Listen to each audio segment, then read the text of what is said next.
మరియు మన ముస్లిం సోదరులకు మాట చెప్తా ఉన్నా, మన పిల్లలు చదువుకోవాలి, మన పిల్లలు చదువుకోవాలి, మన పిల్లలు. ఆ రాజన్న 4% రిజర్వేషన్ ఎలా కల్పించారో మరి నాగర్ కర్నూలు రాజన్న రాజేశ్వర రెడ్డి గారు వేదిక నుండి మీకు కోరుకుంటున్నా సార్. अदेविधंगा की सियासत हमारे जरूरत नहीं है। हम हमारे कौम के लिए आप आए तो हमारे बेहतर से बेहतर क्या कर सकते हैं ये हमारे लिए अब भी बताना जरूरी है। इस मंच के ऊपर से 10 साल हो गया सब पे टीआरएस हुकूमत कर रही है, यहाँ टीआरएस के एमएलए सब हुकूमत कर रहे हैं। हम 10 साल से पूरी तरीके से हम आरटीसी के साथ अदब एहतराम के साथ हर चीज हमारे कौम के लिए पूछते जा रहे, फिरते जा रहे। एमएलए साहब का एक जुमला है, तुम सब मिल के आओ मैं करके देता हूँ, तुम सब मिल के आओ मैं करके देता हूँ। कल आप भी हमारी यही बात बता के फिराते क्या था? मेरा पहला सवाल, क्यों यह सवाल मैं आपसे कर रहा हूँ?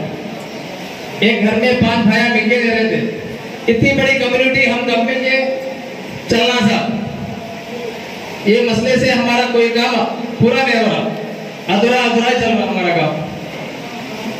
दूसरी बात, माइनॉरिटी गुरुकुल स्कूल नागर कर्नूल टाउन डिस्ट्रिक्ट हेडक्वार्टर में है, आज तक उसकी एक जाती बिल्डिंग नहीं है, जाती बिल्डिंग नहीं है उस स्कूल की। हम उनके बुरे मुसलमान हो गए, हम नागर कर्नूल के, हम नागर कर्नूल के बुरे मुसलमान इसलिए बोल रहा हूँ, हासिल नहीं कर सक रहे हम कुछ भी।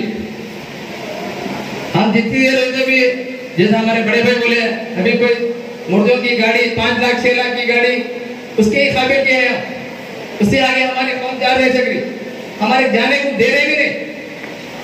10 साल से हम पूछ रहे आडो आ गया, हमारी मिल्कियत हमारे बच्चों के लिए, रोजगार के लिए, हमारे दुकानों के लिए आप लोगों में क्या, आप लोगों में क्या, हम लोग नहीं मिलते साहब, आप करिए, आपका नाम हो जाता। మీరు చేస్తే మీ పేరు అవుతుంది, మేమందరం కలిసి రావాలంటే మీరే చేయాలి సార్, మేము కలిసి మేము పంచుకుంటాం। పెద్ద మనుషుల దగ్గరికి విషయం పెట్టినప్పుడు దీన్ని మేము ముందరికి తీసుకుపోయి మీరు చేస్తే మీ పేరు వస్తారు కదా సార్। ఇదే విషయం మీ ముందర కూడా పెడుతున్నాం, రేపు మీరు వచ్చినాక కూడా ఇదే చేస్తారా, మాకు చేసి పెడతారా? మీరు మాట్లాడేటప్పుడు ఈ విషయాలు కూడా మీరు దృష్టిలో పెట్టుకొని మాకు తెలుపగలరు సార్। ఈ రోజు విన్న విషయం ఏంటంటే, ఈ రోజు వాళ్ళ విషయం మన పూర్వీకులు ఎంతో మంది పెద్దలు చాలా నమాజ్ చేసిర్రు, ఎంతో మంది దానికోసం కష్టపడ్డారు। అలాంటి మస్జిద్ అర్ధాంతరంగా నిలిచిపోయి ఉంది।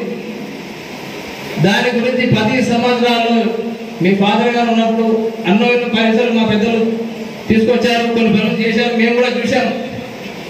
మీరు ఈ విషయాన్ని దృష్టిలో పెట్టుకొని మీ హయాంలో దాన్ని కంప్లీట్ చేయాల్సిందిగా మేము 10 ఏళ్ల నుంచి మైనారిటీ ఎప్పుడైనా కాంగ్రెస్ కి అండదండగా ఉన్నది, ముందర కూడా ఉంటాము। మీరు మా ఈ విషయాలను నోట్ చేసుకొని మరి మీ పర్సనల్ డైరీలో నోట్ చేసుకొని మా సమస్యలను తీర్చగలరని మీతో ఆశిస్తున్నాను। Thank you.